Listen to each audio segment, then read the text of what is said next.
Okay, I hit the button. I am a button pusher. All right, all my stuff's pushed. Push it. Push it real good. Push it. Yeah. Baby, baby. That was always my my go-to pump-up song for slow pitch softball. Really? TLC, huh? Yeah, we'll push it. Oh, no, salt Got and me pepper. going. Salt and pepper. Sorry. Yeah, salt and pepper. Yeah, don't go chasing waterfalls, man. I don't got You know anything what? for I was cold just open. about to get into this whole diatribe on 90s music, but I feel like I should leave it be. Yeah, that's 30 I years gotta ago, say, man. when it comes to the 90s, like, the fashion was kind of shit, but the music was pretty spot on. You say that, but like I just saw a thing that said 90s high waist jeans. So it's a thing. It's making a comeback. Well, yeah, but I mean, like, I guess I should qualify that by saying poor 90s kids had shit for fashion, because it was all like t-shirts that had like the designs that would have like, it looked like the side of a styrofoam cup, you know, like the blue, like the turquoise with the little like neon squiggle on it. Yeah, they were big on the crazy colors. It's like everybody from the 70s was designing the clothes that were all high on acid. Yeah, you said like being like a poor 90s kid. Like I was in the mall today because I needed a pair of dress shoes. And you would think like it's been a while since I bought dress shoes, but I had like some Doc Martens that I've bought like 2 or 3 times that I really, really like from this one specific shoe store. And I went there and they didn't have any. Why'd you go to the store? I had to go to the store. Well, mainly because I needed them like in a couple days. Like I couldn't just order them, get them soon. And you would think you could get shoes like pretty easily. I couldn't find shoes to save my life, Richard. And there's this one little like teeny tiny looking shoe store. I was like Tree something or whatever. It was the name of it. I'd never heard of this store. And I walk over there and they had a pair of shoes that I could buy. But it blew my mind this day and age. Well, it didn't really blow my mind. It just kind of makes sense that like, why don't any of these places have shoes? Because nobody goes to the store to buy shoes anymore. Because nobody goes to the store to buy shoes. Do you have like a weird size? Like, do you have like a weird size to fit? No, I'm 12 and a half. But what's funny is the brand I got, or like Echo or something. I had to get 9s, I think. Like there's like sized way down. Oh, that's weird. Yeah, it was weird. I'm a 13 wide. I didn't realize you had bigger feet than me. Yeah, I'm a 13 wide. And I say wide because for like years, and I mean like since I was, a teenager, I always bought shoes that were a half size bigger. And I was like, man, these 13s feel really, I was like, whatever size it was, I was like, man, these feel really tight. But if I went to like the half size up, like it would feel better, but I wouldn't touch the front of the shoe. Like my toes wouldn't hit the front of the shoe. I do the same thing. And it wasn't until my 20s, and it wasn't until my 20s that I realized that it's because there's an actual like wide size. So there's like 13, and then there's 13 wide. Interesting. Yeah, because the shoes I have, they have an insert, and if you take the insert out, it's for wides. And so with the insert, it was tight on my feet. Without it, it was more comfortable. Did I just blow your mind? A little bit. Yeah, because I always have shoes, like I always get them a little bigger too, because it just felt more comfortable. I bet that's why. Exactly. I just don't think I ever wanted to admit that I had chode feet. I know, yeah, and it wasn't, and I was like, wait, what's this wide size? I don't even know when I learned it. It was like in my late 20s. Yeah, and they're like, I only need a size 9. And then I was like, oh, so it's, okay. I was like, well, that explains it. And so now I put on shoes and they fit. And they actually like fit all around, not just the sides. Yeah, but when you're like a Payless shoes kind of kid, like that's what I was growing up, I don't think they had wide sizes. They just had sizes. No. So you just bought a half size bigger. Yeah. And I don't know about you, Richard, but those Payless shoes, those sucked. I was in marching band one year in 8th grade where we marched every day for like a month. Those shoes were like war thin. I was on a big combat boot kick through most of high school, so it was steel-toed boots for me. I was Payless tennis shoes. There was a big kick my high school year to get those leather like wrapped sandals. Like all the kids had to have those. Yeah. And so I got those my senior year. I think Doc Martens were a big thing. I might have got a pair of those my senior year, like for my senior gift. Yeah, sure, I won't tell you what shoes. God, I won't tell you how much I old person. Well, old. So like I said, like those Doc Martens I bought, they're like $40 or $50, which I was like expensive for shoes. And I went and we got these today, and they were way more than $60. And my wife kind of gave me that, like, yeah, they're dress shoes. They're that expensive. I was like, it's crazy. Nonsense. I know. They better last a long time is all I'm saying. Why doesn't Walmart sell dress shoes? I mean, they do, but they only last like a week. Yes, that's true. But they're $12. So, but Richard, I don't know if you're ready to do this. Moral of the story is you get what you pay for? In some things, definitely. Yeah, there's definitely you get what you pay for. What is something that you never skimp on? Headphones. Like in a crutch, like if I'm like at the airport or like let's say I'm like driving through a little town, I don't have mine and I need some, I'll do like the $10 headphones and not be happy about it. But if I'm like actually going to sit down and buy a brand new set of headphones, I'm going to get me a good pair. Yeah, but don't you have a shit iPhone that you can't even plug earbuds into? Well, I mean everything's Bluetooth now. Yeah, but I'm saying most stuff's Bluetooth now. And you can still plug it in an iPhone. I've got Bose wired ones at home or at work, and they can plug in. But pretty much everything now is you get Bluetooth. Like you can even get cheap Bluetooth headphones. You can. Like for, you can. $15. I've seen Bluetooth headphones for like $15. Yep. Those won't last long though either. Usually for some reason they stop connecting. But yeah, headphones usually something I don't skimp on. What do you not skimp on? Shoes. I wish. Probably honestly for me it's food. Like if I have the option to if I'm at the grocery store and I have the option to buy something and if I have the option to buy higher quality stuff, I usually opt for that. Makes sense. Grass-fed beef, farm fresh eggs. I always go for vegan beef. I wouldn't buy that.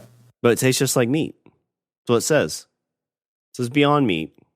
Oh, you mean like Beyond Meat? Well, when you say vegan beef, I'm like, don't buy vegan meat because that means that the vegans don't eat it. So that means it's been there for probably like 8 months. Yeah. Well, I was expecting to be like, well, all cows are vegan because all they eat is grass and hay. Although they would eat bugs. They might eat some bugs here or there. But they do drink cow's milk. Freaking cows. They're the worst. They are. Their farts are killing us. Mm-hmm. So much so we got to make fake meat that's like 100% salt. Have you ever had fake meat? The Beyond Meat? It's not bad. Yeah. Honestly, it's to compare it to something, it's exactly like the fucking cafeteria burgers that you had in school. Yeah, and those were gross. I mean, they were edible. Yeah. But like you said, you don't skimp on meat. So like you wouldn't be like, it's edible. Like, do you want this nice, freshly grass-fed, good quality hamburger? However, okay. So let's say I switch my diet to vegan. I would probably buy that because, like, what other option do I have? I don't know if it's much better for you though when you consider all the salt and stuff that's in it. I need to research that part more. I don't eat it, so I honestly don't know what's in it. Yeah, my mother-in-law can't eat like beef or things. She can't eat anything with fur because she'll have a reaction to it. And so she started eating some of that Beyond Meat stuff, and it was kind of like just like edible. Do cows have fur? Yeah, they got fur. What would you consider? Like hair. I thought it was hair. It's like, well, what would you consider like a deer? It's deer fur. So a cow would be cow fur. I'll allow it. I would say you have fur, human fur. Actually, I think fur would be hair is more just like what we do when this microphone's off is nobody else's business but our own. But no, it's like you call it dog fur because like it's all over their body, but you would call it hair because it's just like hair. Like you call it horse hair because it just comes off their butt. Their tail is hairy. Or they have that like mane. But they call it cow hide and deer hide. Fur hide, yeah. You say hide or you say fur hide. They made a song about it. Giddy up, giddy up, giddy up, giddy up. Rawhide. Well, that's because they couldn't say raw fur hide. All right, we're going to rob Scrooge McDuck is what I'm trying to get at. We're going to rob the bank of Scrooge with our team of cartoon characters. Did you get this set up pretty well? I did a lot of research on this. Did you? I ran a lot of scenarios. I didn't, but once I got the idea, like I had a pretty good idea on my Ocean's 11 team. Yeah, I ran some tabletops, and I'm pretty sure this is the legit team right here. Oh, all right. Well, then I guess let's get to it. All right, let's do this. Ladies and gentlemen, presenting the nerdiest competition ever created by the Language of Bromance team. In this corner, obsessed with Star Wars and anything with swords, Richard! And in this corner, obsessed with the Ninja Turtles and scared of anything from the ocean, Shawn! In association with the LOB Army. Tonight's competition is a Language of Bromance draft.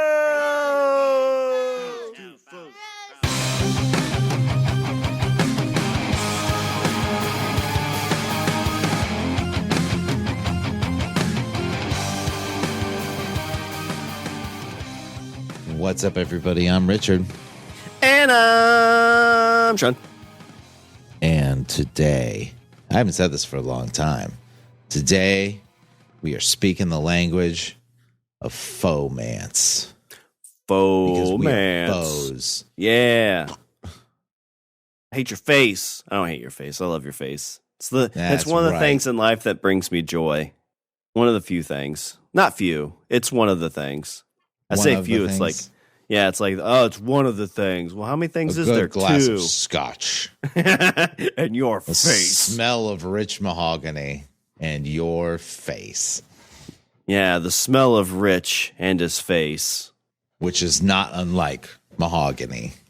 What would you consider, now that we already talked about like things we don't skimp on, what would you say your scent is? Like they make a rich. You know what? I have no idea. And the fact that I don't know makes me self-conscious about it. Yeah. I would say mine would be like a woodsy evergreen. Like I think yours is just clean. Yeah, like an evergreen smell, like an evergreen tree if it, showered 4 times a day. 5, but okay. I like to smell nice. I'm not knocking it. I'm just saying, like, if you ask me if you had a particular scent, I would say, like, clean, just clean. That's good. That's better than being like, clean. Shawn, you smell like an evergreen if a bear shit all over it. Oh, man. I'll be right back. Rubbed its ass on it. Shawn, are you showering with the mic in here? I didn't think you could hear. All right. Well, if you don't know, and you should, what these are is our drafts are NFL style where we flip-flop picks back and forth. And back in the day, flip the penny, Sue goes first, and I won. So on odd drafts, I get the first pick. Even drafts, Richard gets the first pick. And since this is an odd draft, I get the first pick. And Richard, for the 69th time. Oh, nice. We are going to do our favorite sexual position draft. No, just kidding. We are going to do our cartoon bank heist draft. And then do our sexual position draft. Yeah. But I've only done one, Richard. Oof. Your poor wife. Pegging. Wait, How did you guys have a kid? All right. Well, wait, I know. All right. So I'll start off with my first round pick on this. So I broke these down into specific jobs that I need for this heist to happen. And any good heist needs a good getaway driver. Yeah. And what you need with a getaway driver? That was going to be my first thing. What first thing you need a wheelman. Yeah. You need somebody who knows how to drive, who can get through some sticky situations. Yep. Has a vehicle that's big enough to haul away your big old set of booty. Richard, I'm going to go with the lead from the Scooby-Doo detective agency. I'm going to go with Fred Jones. Wow. You know what? You know what I just learned? Fred has a last name. Yeah, Fred Jones. Good old FJ. That's what we call him. Did you have to look that up, or did you know that? I looked it up, but I knew, like, I've heard it before. Like, I knew he had a last name. I've never heard that man have a last name in my entire life. Yeah, I think some of the shows put Fred Jones on there, but most, I think, just say Fred. But like I said, you got the Mystery Machine. It's a big old van. Like, in some incarnations of Scooby-Doo, that van can fly. That van has all kind of kooky things that can get you out. It's like got surveillance stuff in there. Like, you've got everything you need, like, for an investigation. Like, what's an investigation but a reverse bank heist? Am I right? He's got all kinds of experiences. Yeah, it's not like it's not like it's not like an FBI surveillance van. There's no equipment in there. Only thing that's in there is dog shit and Shaggy's weed. That's all that's in that fucking van. Well, I'm sure there's some like clothes thrown all about. And some of the incarnations, they have like cameras and stuff like that, or at least they have some equipment. But even if you don't, you know what? It's set up that you could start putting that stuff in there. You could retrofit this van to do that for you. That's true. He's driven that thing all over the place, and it always comes out in one piece. Even when it's in a really bad situation, it seems to work out for him. He would probably know tells, so like he could probably show like, you know, the person in the group that maybe's kind of swaying the wrong way. And he's like, they say he's the leader, but really I feel like he's more of like a guy that needs to be followed. Like he needs to be told what to do, and he enjoys that. So I think he'd fall in line pretty well. I mean, maybe, but I don't know. Like it always seems like he's bossing everybody else around. A little bit, but I mean, if he's like, Daphne, come on, gang. Yeah, but they don't listen, and he knows that. And then whenever Daphne like sticks it to him, like he's like, "Yeah, you're right. I'm a bad boy." So you're saying that Fred Jones, you're saying that Fred Jones is like a beta top? Yeah, he is. Okay.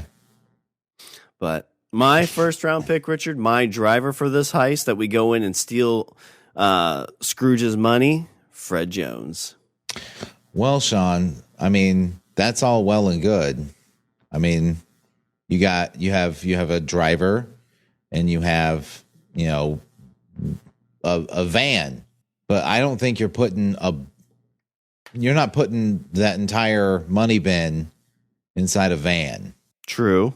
Can't fit it all in there. You need something bigger. You need something bigger to put all that money in. And so what I'm thinking is, for my heist, instead of a getaway driver, I have a getaway pilot. Ooh, I like it. So for my first round pick, I not only get the pilot, but I also get the plane, because I am going with Baloo the bear from Tailspin. I thought a little bit about Launchpad, but he crashes his planes a lot. Does Baloo crash his planes a lot? All the time. And also, he wouldn't steal from Scrooge. That's his cousin. They're cousins, right? I want to say they are. He at least works for him. But yeah, that's where it's like, man, he hasn't given me a raise in 10 years. Like, he's your inside man too. Yeah, that's a good point. He would be your inside man. But this way I have a decent pilot, and also, like, let's be real, Baloo was a little morally scrupulous. Yeah, I'd agree with that. He did take a kid from his parents. Solo of the Disney afternoon. Yeah, but he was the guy who stole Mowgli and tried to raise him as a man cub. That's true. So that's what I'm saying. Like, I don't have to sit there and try to convince him to be like, I'm gonna be like, hey, Baloo, you hook your plane up to this, huge cargo full of money I got and haul it away for me. And he'll be like, no problem. And I don't have to worry about him crashing the plane because it's fucking Baloo and he's got the Sea Duck and he's flying it around like he's an A1 ace pilot. He never crashed that plane. That's true. He feels like he's addicted to like cocaine or something though. Like he could bring your whole like scheme crashing down if somebody like cops come in, offer him a little bit of coke, and it's like, listen, we know about the jungle. What do you mean? The kidnapping? Oh shit. I thought I was past that. Yep. Did you watch a lot of Tailspin growing up? I did watch a lot of Tailspin growing up. I watched a little bit of it. For some reason, like I couldn't get like Jungle Book Baloo as a pilot. Like I'm a big continuity like person, and I just couldn't wrap my head around that. I'm like, how do you go from the jungle where he's just a bear to this bear that flies a plane? Makes no sense. It makes no sense. Meanwhile, he's like, now a talking bear, that makes sense. Yeah. Completely overlook that. And who also like does pretty well with scat jazz. It's true. That was like probably when you talk about like theme songs though, that was probably one of the best theme songs. It was very good. It was very good. Spin it now. I like it. Oh yeah, Tailspin. Oh yeah. But yeah, that's who I got a getaway pilot. See, so I could just like load all the money in something, and then Blue flies by with like a hook and hooks it up, and then off we go, like in Batman. Ooh, yeah, good call. So you got to have somebody that can get you, like, drive you at least a little bit. But even then, like, you're talking hook away, like, your big selling point was, I've got a plane to haul all this stuff. We still only have a car. But, you can get to whatever Baloo's, like, secret island is a lot quicker where they don't have... What's it called where they, like, bring you back to the States? Yeah, but I'm saying, like, a big plane with 4 engines on it can pull a lot more than a 4-passenger van. Yeah, but you're still only able to hook up to one thing. Like you still have a getaway car. Because I mean, if he lands that plane right in front of Scrooge McDuck's place, like cops are going to be like, "What's going on here?" Nothing, just moving some furniture. Like, what's going on here, regardless? But whatever. Well, I mean, a little bit later, hopefully. All right. So for my second round pick, the next thing I got to get, and I got 2 picks for this. And I think I'm going to go with this one. I need somebody that can break into this vault. I need somebody that's proven they can get out of any kind of situation and is proven to, this guy could be my second in command too. He's a pretty good leader. Now, got to have a little bit of leeway. I mean, it's no talking bear, but it's pretty darn close. Richard, I'm going to go with the Rugrats great Tommy Pickles as my vault break-in person. Well, see, you've initially already messed up because you didn't say Tommy Pickles with a screwdriver. Oh, I mean, he's got his diaper full of tools already. That just happens. Oh, okay. I mean, you watch that show and they're like in the middle of the desert and he just pulls a bottle out from like, where the hell was that thing?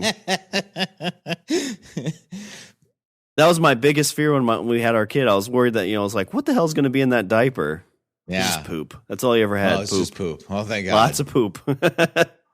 Is that a screwdriver? Oh, no. It's just... Dynamite? Like Tommy Pickles was able to escape the house. Cyanide? Tommy Pickles was able to escape the house with 5 other babies, go all over God's green earth, and then get back, and the babysitter didn't even know. Well, babysitter was usually Grandpa sleeping in the chair. That's true. They say is like, that really is it that Tommy's competent or is it that the Grandpa's incompetent? Well, I mean, if you look at I bet like that's the person that's been hired to watch Scrooge McDuck wealth. That's going to be the security guard. When we walk in, it's going to be that Grandpa, legs up, earbud out, just snoozing away. That's got, like, when you think of like jobs that I think would be rough, security guard would be one of them, because like nothing ever really happens. But then when it does, like, it's just, I don't know. I don't see it being fun. Well, I feel like when it does, you're more than likely ill prepared. Yeah. And then after it happens, it's all your fault. Well, and I think most situations too, they're just like, yeah, just don't put up a fight. Let them go. Like, don't engage. Exactly. You know what? Okay, you know what? Tangent here. I am totally fine with that. Because, okay, let's say you're a security guard, right? Like, you're getting paid probably minimum wage. And then guys burst into the room with guns. Like, my first instinct is to be like, I'm not A, qualified, or B, willing to lay down my life for a minimum wage job. So then it makes you wonder, what is the point in having a security guard? Probably insurance. Like, we had security. There's one guy that could be like, because you're already in danger just by being there, because now you've witnessed a crime and you could possibly identify people. Yeah, true. And that makes you a goddamn liability in the eyes of said criminal. Yeah. Well, I think it depends what they're guarding too. Like, if it's just like, I mean, like, I'm sure the security that guards like where the Mona Lisa is probably pretty well paid, pretty well trained. But like the security guard watching like the entrance to an apartment building, probably not so much. Okay. I mean,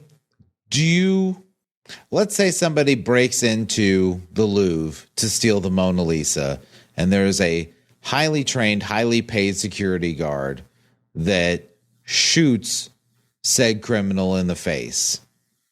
Like, do we really need to shoot somebody in the face because they want to take a painting?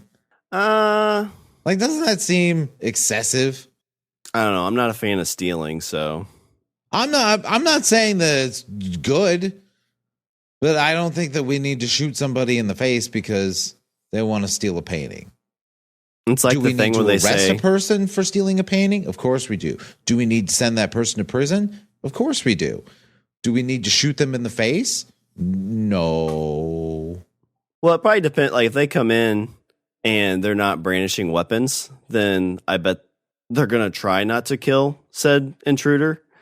But if they come in like brandishing weapons, then it's kind of a life for a life type of scenario, I would assume. But it's over a painting. Yeah, but it's still, I mean, it's just what you said before.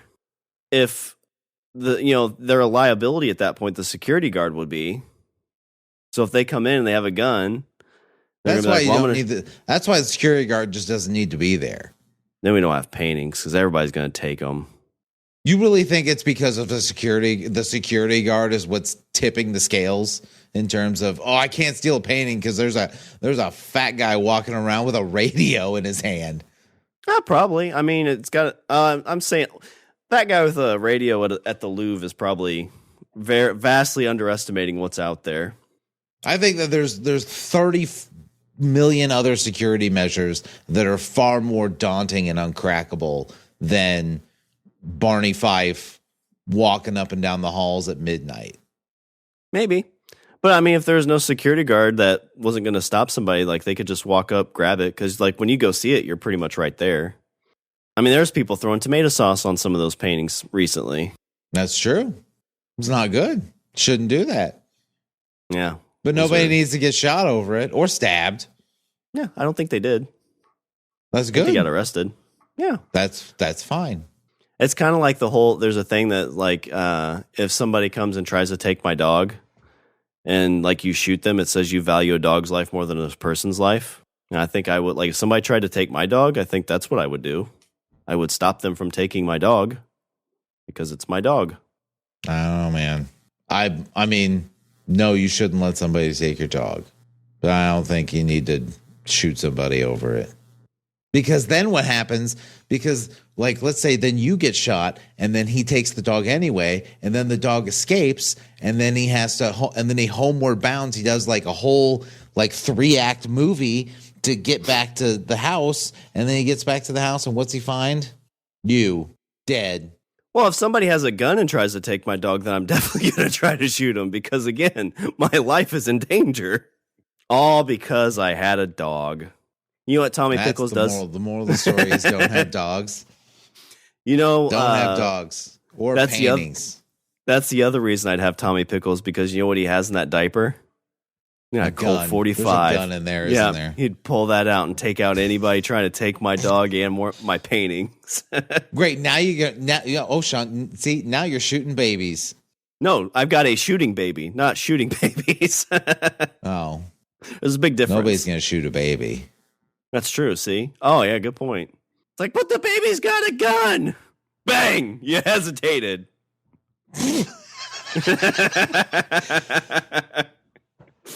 Baby's got a murderous streak. Yeah, it's just like that Aerosmith song. Baby's got a gun. All right, my second pick, Tommy Pickles. All right. My second pick. So initially, I needed like somebody to bankroll this whole operation.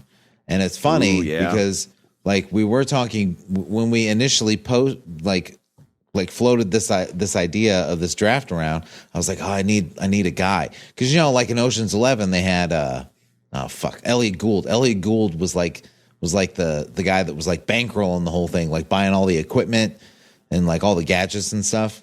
And so I was like, I need a money guy. But now you keep saying that we're stealing Scrooge McDuck's money, and that was gonna be my second pick. Because you do Scrooge McDuck though, and he's just trying to like do it for the insurance money. Yeah. Double whammy. Oh my God. He's self-report. So off the top of my head, I was like, I need another money guy. So I guess what I'll do is I'll go with the second most richest duck in all of Duckburg. And that would be Glumgold, which was Scrooge McDuck's arch nemesis. Yeah. Was he number 2? He was number 2 richest, right? Yes, he was number 2 richest. Oh, man. That's why he was always trying to steal Scrooge McDuck's money. I forgot. Was he trying to steal his money?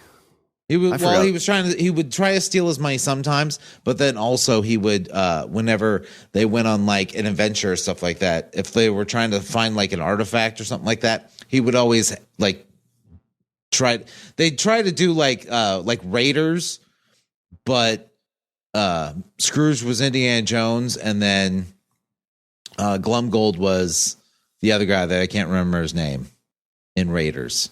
The other archaeologist that was working with the Nazis. Not the Glumgold's a Nazi. He's not a Nazi. He's also Scottish, though. Hold on. Time out. Not really time out. I'm glad that Skype is now in the game of fake callers. I just had a date to chat group message me. Ooh. I know, right? Hold on. We gotta stop this call. She said I'm the sexiest person she's ever seen. I haven't even sent her a picture yet, Richard. Sold. All right. Well, I like that. That's a good, that'd be a good movie. Like when you're talking Ocean's 11. And then I have, obviously I have my motivation for like why we're stealing Scrooge McDuck's money. Yeah. I like that. All right. For my third round pick, every group needs some muscle, Richard.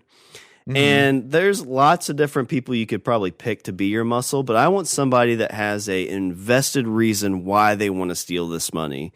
Because in all these movies too, you have that one person that's in this heist because they want to take the money and use it for good. So my muscle, Richard, is going to be there and make sure that this succeeds for the good of the planet. Because in my muscle, Richard, I'm going to have Captain Planet. Okay.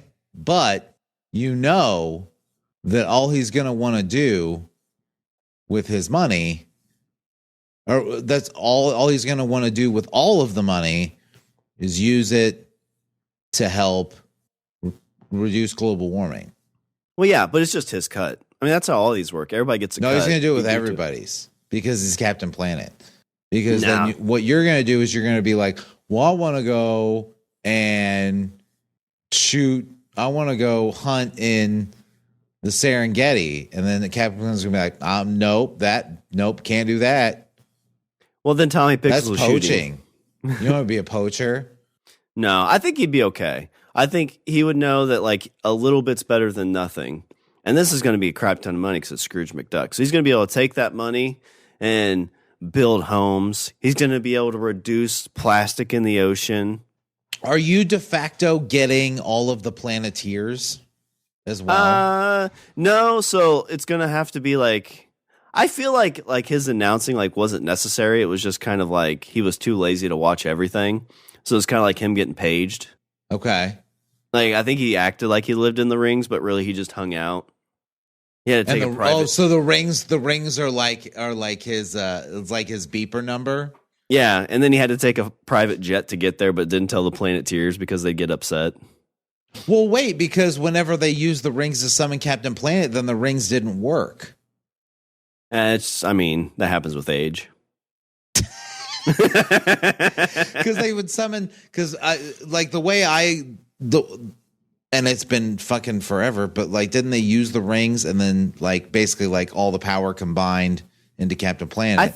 And then the rings didn't work because all their power, the power that was in the rings was in Captain Planet. And there's some Heart, like I don't know what he did. Which, if that's the case, then why not just why even have the rings? Like, just have Captain Planet. Like, what the fuck do you need these 5 idiots for? Fucking, causing havoc and wreaking trouble. It's the same problem that I have with the fucking Power Rangers.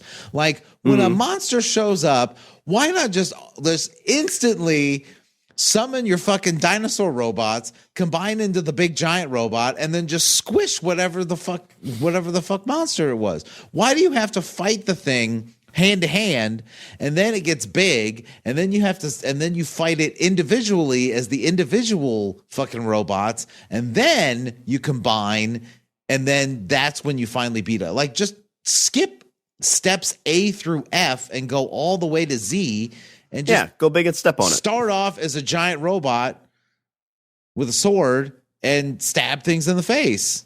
Yeah, because the budget for it, it was all like Minotronics anyway, so it wasn't like it was, they didn't have a life-size robot they were filming.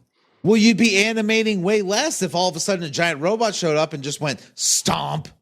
Yeah, there'd be less time for commercials, though.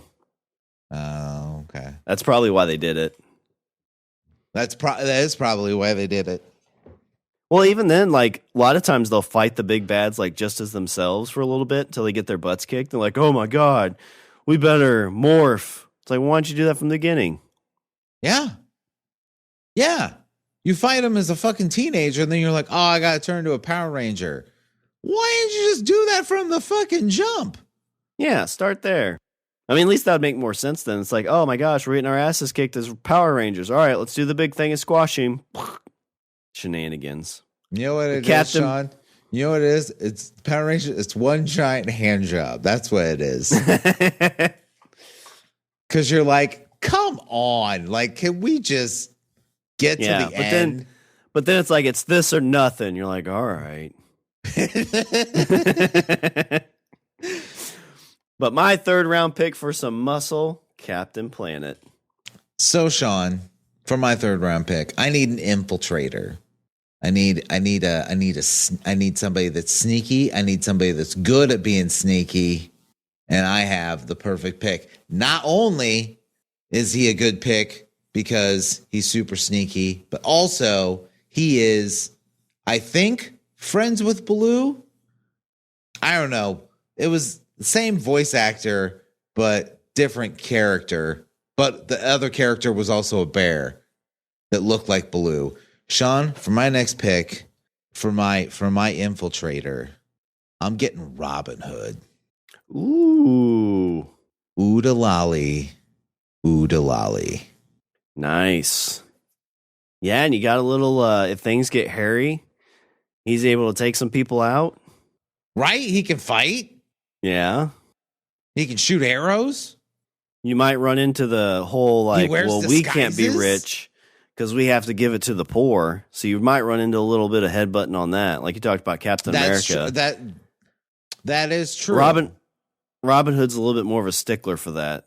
He's like, this isn't like a charity by government. This is like we're giving it all to the poor. It's not hey, we build a charity and we give away 10% and keep 90% for ourselves. That's probably what I do anyway. Because, who needs however much money Scrooge McDuck had? I don't remember how much he had. Like, let's say he had $83 billion. Keep 90% and give 10 away? I'd give 90% of it away and keep 10. What the fuck am I going to do with $83 billion that I couldn't do figure it out. Like one? I'm sure you'd figure. You do like all the other wealthy people's, like you donate it when you die. So you just make sure you have enough when you die. Yeah, just make sure I have enough. Yeah, $1 billion. Because you're like, oh, I can't afford this yacht. Damn it. I gave it all to diabetes for kids. Yeah, because that's exactly how I'd live. I wouldn't want a yacht. No. Most of them, I think, like, most of the yachts, I think, are like just investments, though. Like, they rent them out and stuff. Like, they're probably on them like 2 times a year. But that's what I'm saying. Like, let's say I rob Scrooge McDuck and I have $83 billion. Like, what am I going to do with $83 billion?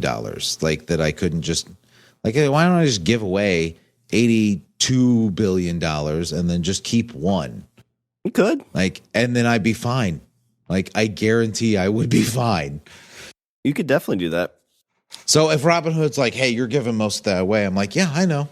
Have at it. I don't care. I got $1 billion. And he'd be like, well, you should give that $1 billion to the poor, too. I'm like, but then I'll be poor. And then I'll give it to myself. Wait. Ha-ha. Loophole in the logic. Ooda lolly, I gotcha. I like it. All right, so for my 4th round pick, I need a second in command, Richard. And I want somebody that's going to keep everybody in line. And she's proven from time to time that she can make, like, she has to, like, in the show, she works side by side with an idiot. And she's able to keep them in line and keep things from going off the rails. Did you ever watch Fairly Odd Parents, Richard? Yes. Oh, Richard, I am going to go with Wanda Venus Fairwinkle Cosma.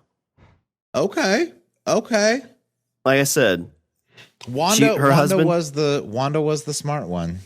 Yep. Her husband was an idiot. She kept him in line. She, made sure things didn't get too crazy. She was very much, I guarantee you she had a Trello board. So she had everything in line. Of course, she wouldn't have a Trello board with this because of evidence, but she would have everything planned to a T. And if something happened to me or if I wasn't around to make a decision, I could trust that she would make the right call. And even she's got magic too. So like when we're driving away, we got to go through like a little loop, like black hole to get through one side to the other to get away from police. Poof. Got it right there with Wanda. Plus there should be more Wandas in the world. Like that's just a great name. It is a nice name. Not enough of them in the world if you ask me.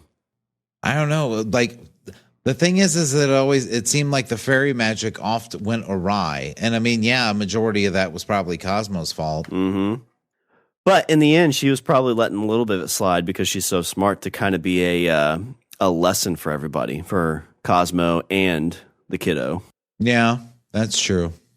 I will say that out of any character in the Fairly Odd Parents, I think that you definitely picked the right one.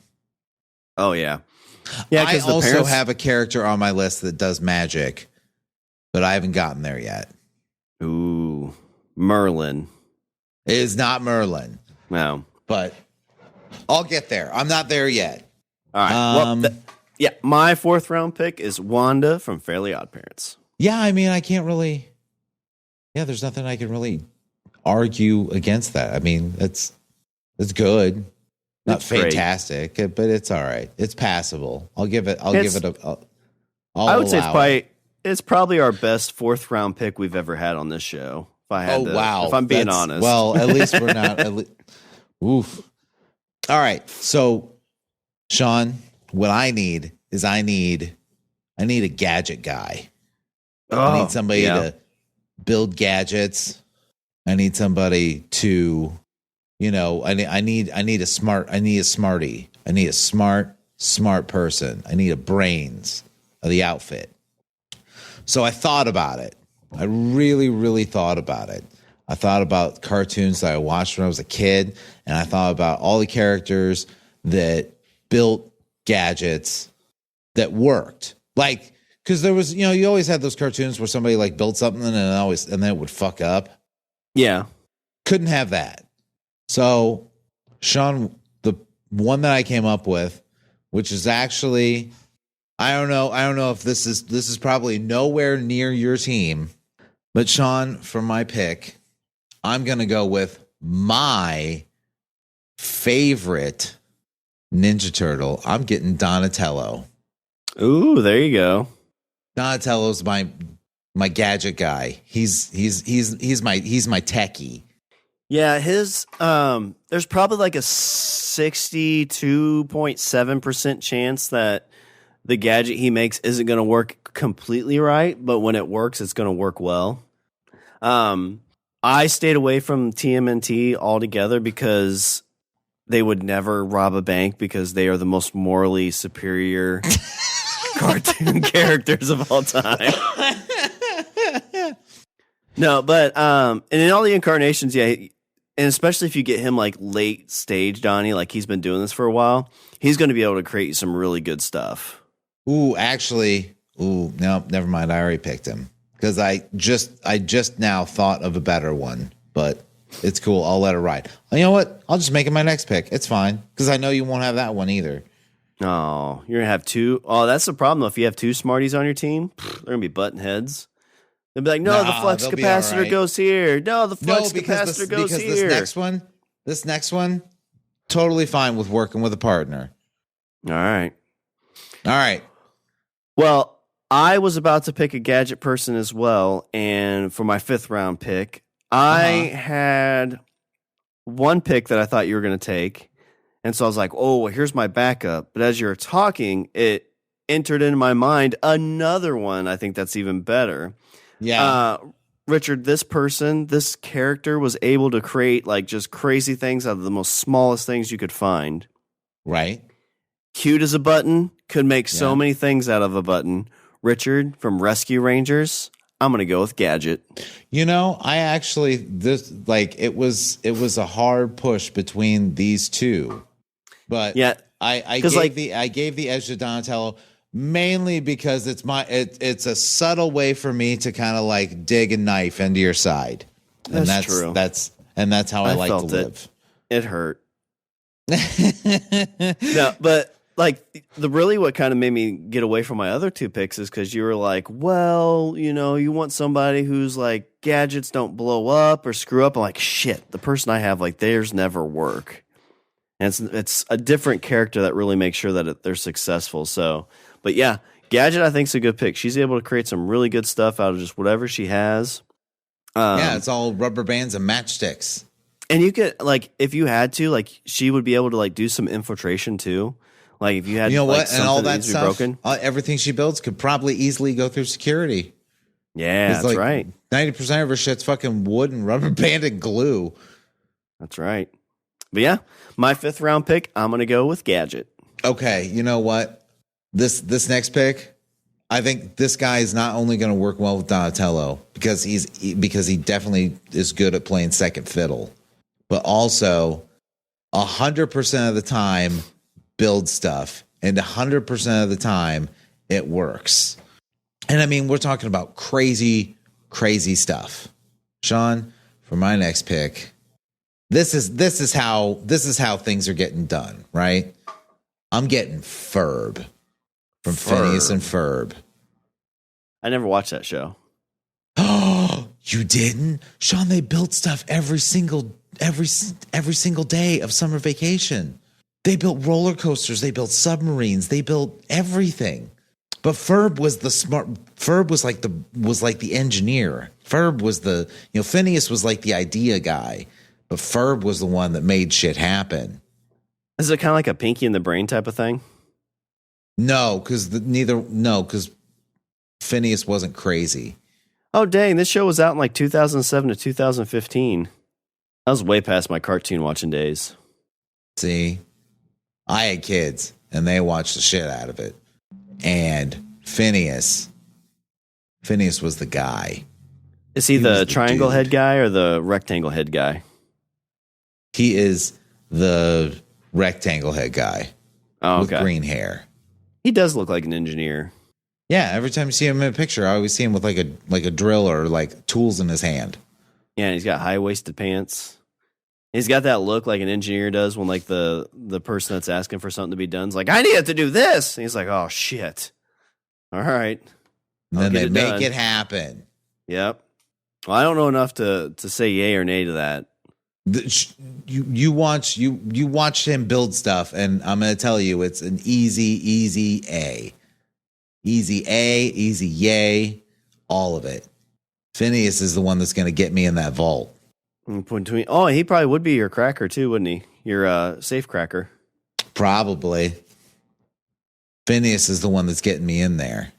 Yeah. Robin Hood will slip me past security, but Phineas is the one that's going to get me in that sweet, sweet loot. Yeah, I like it. All right. For my 6th round pick, you had mentioned that you need a backer, and I got a backer as well.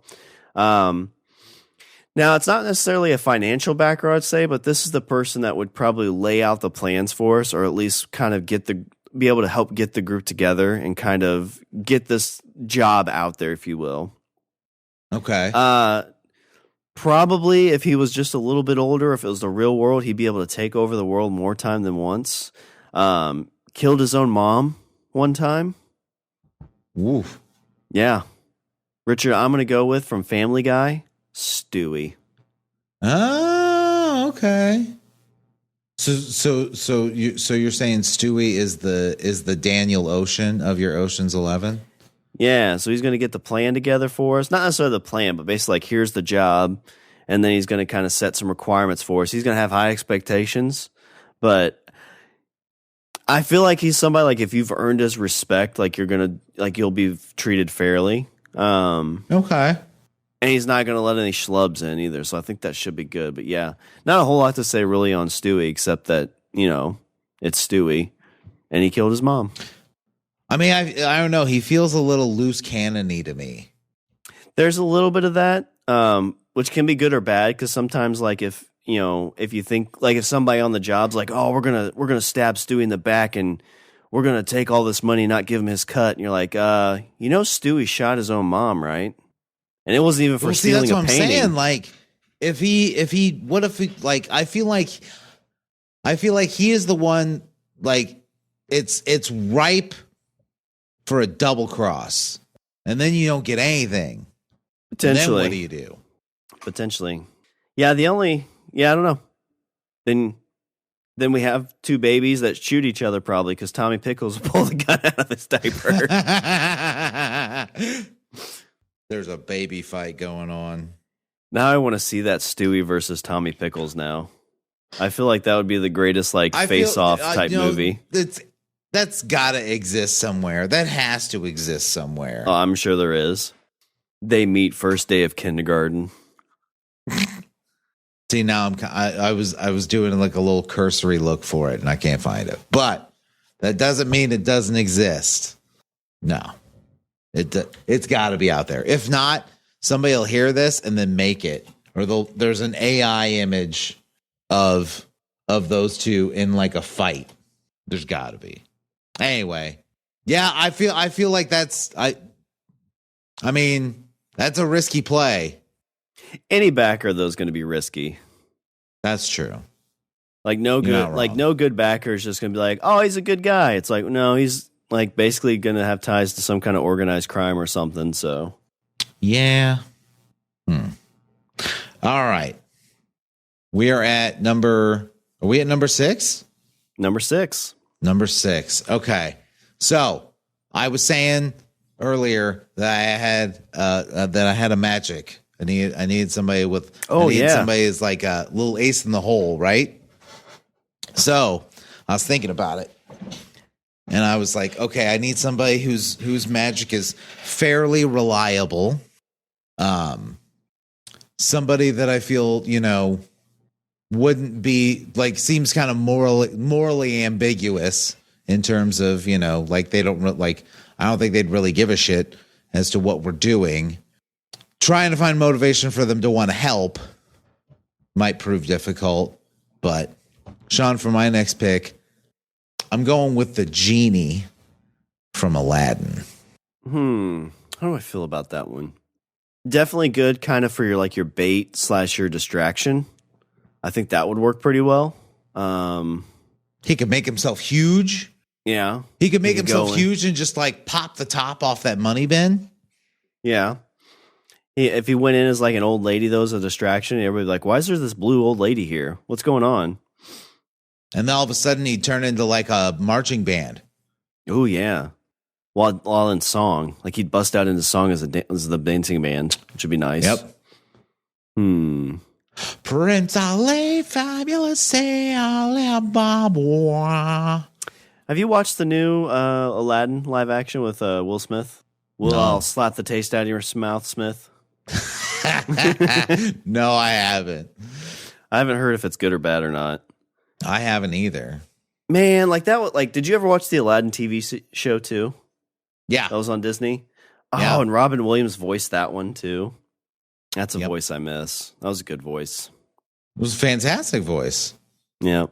But yeah, you got a genie. I got a genie doing magic. I got genie magic. So that means like the scale to which things can happen are, off the charts. I like the handicap if you put free genie. So he's like you rubbed it and you have 3 wishes, genie. Well, if I had 3 wishes, wouldn't I just wish for the vault? What would your second wish be? World's most powerful sorcerer. What would your third wish be?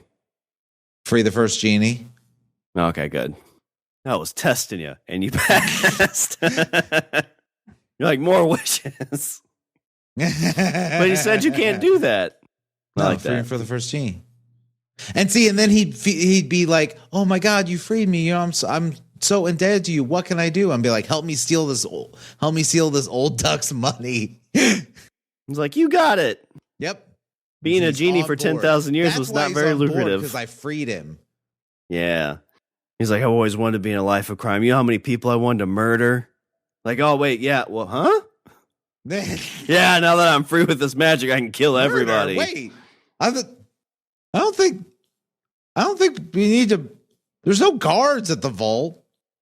I've always wanted to see a life get snuffed out while my hands are around their throat. Oh God, genie!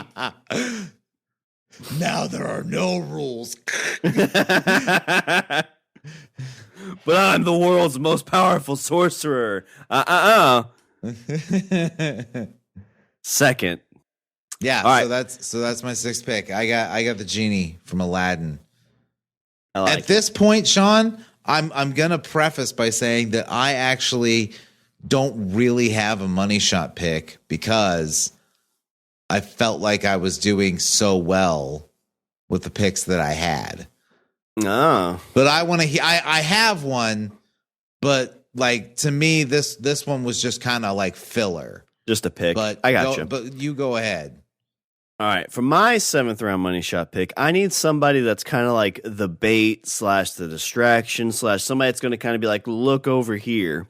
And there is nobody better than this person because that's all they've done their entire life. And even when they're being a distraction and they mess up and don't do exactly what they're supposed to, it still always helps out and works in the end.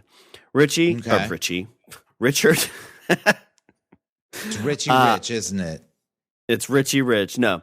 I'm going to go back to Scooby-Doo, and I'm going to take Shaggy. Okay. Because again, I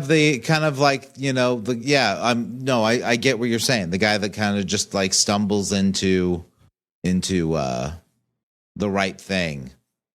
Yeah, like even when he falls, like all of a sudden, like he slips and falls, and the security guard gets knocked over. Or he falls into the camera that shuts off all the security cameras accidentally. Or he trips, and all of a sudden now the keys to the vault are sliding across the floor, and Do you think all that was on purpose?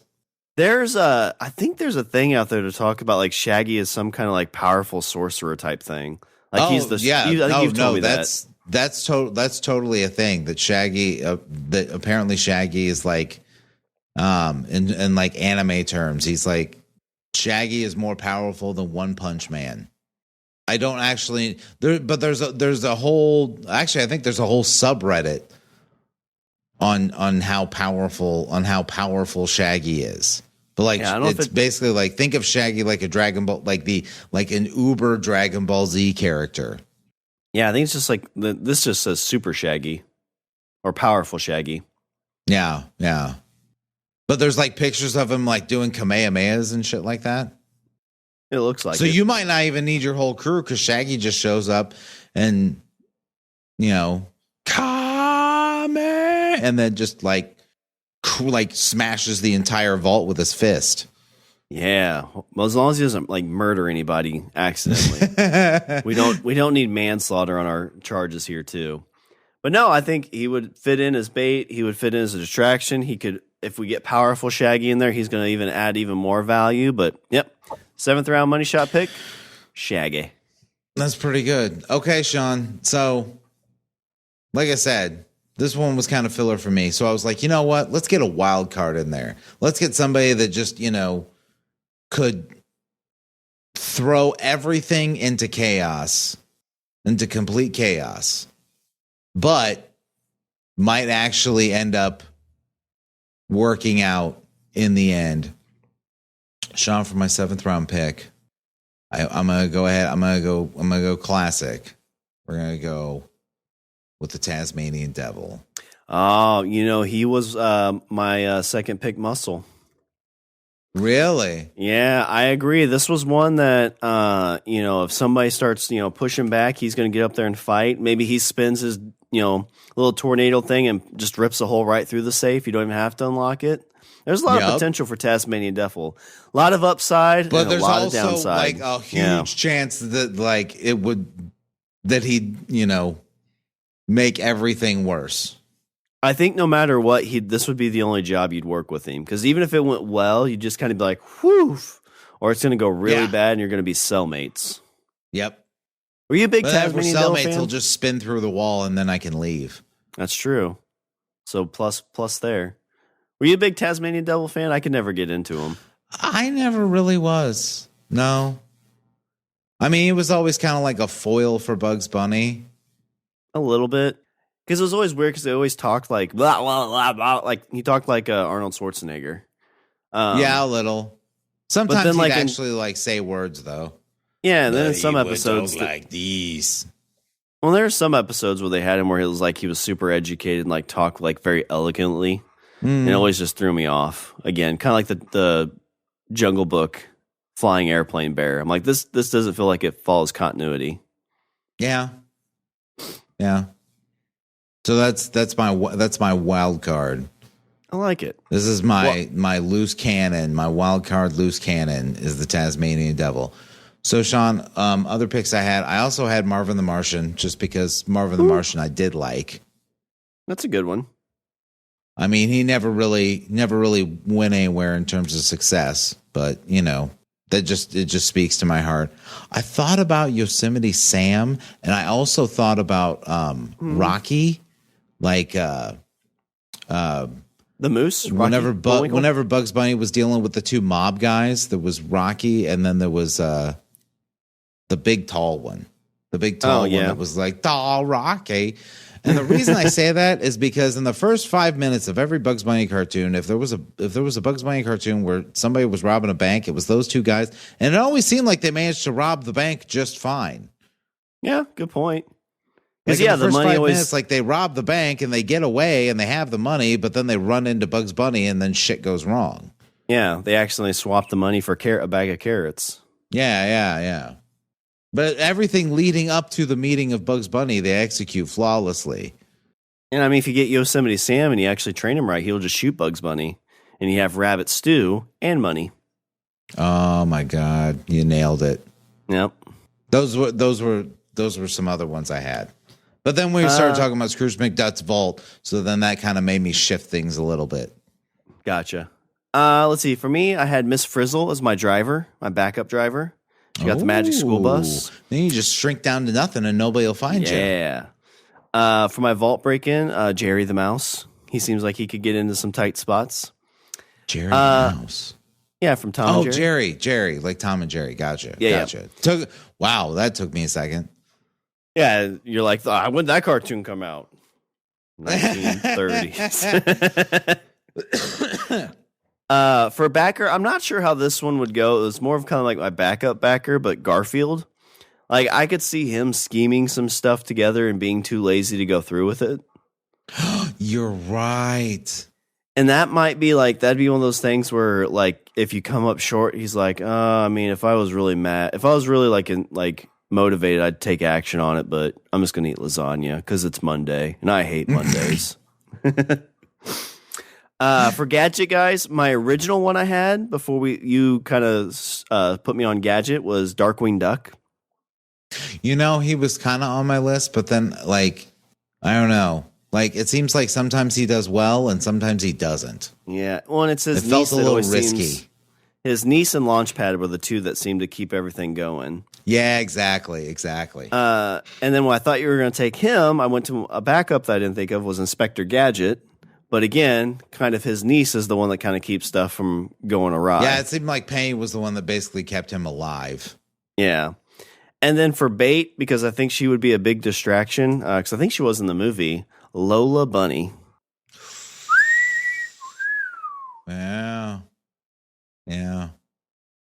I mean, at the risk of, we should probably just go ahead and end this before things get weird and we start talking about a cartoon bunny way more than we should. Yeah, I mean, as long as way more detail than we should. Yeah, as long as you're like, oh my God, she's so hot. I'm like, Richard, she's a drawing. But what if she wasn't? Then she'd be a rabbit. But a hot rabbit. Yeah, I guess. I mean, sure. All right, well, let me run through a few picks. So for me, my first round pick was Fred Jones. Second round pick, Tommy Pickles. Third round pick, Captain Planet.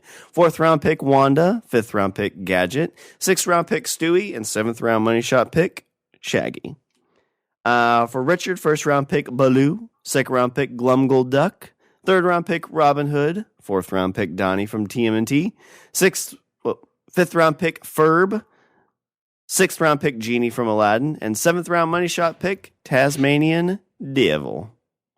Nailed it. Like it. All right, Richard. So we've successfully both robbed this bank from Scrooge McDuck. We robbed his bank because Scrooge McDuck, and we robbed his personal private vault. Got all these gold pieces we're swimming in. What are some Richard's closing thoughts? How do you wrap up a cartoon character bank heist? I really don't have any sort of life lessons to impart on this. Although you can't take it all with you. So maybe in the end, Scrooge was like, you know what? They probably need it more than me. And that's why Scrooge McDuck didn't have any actual security guards.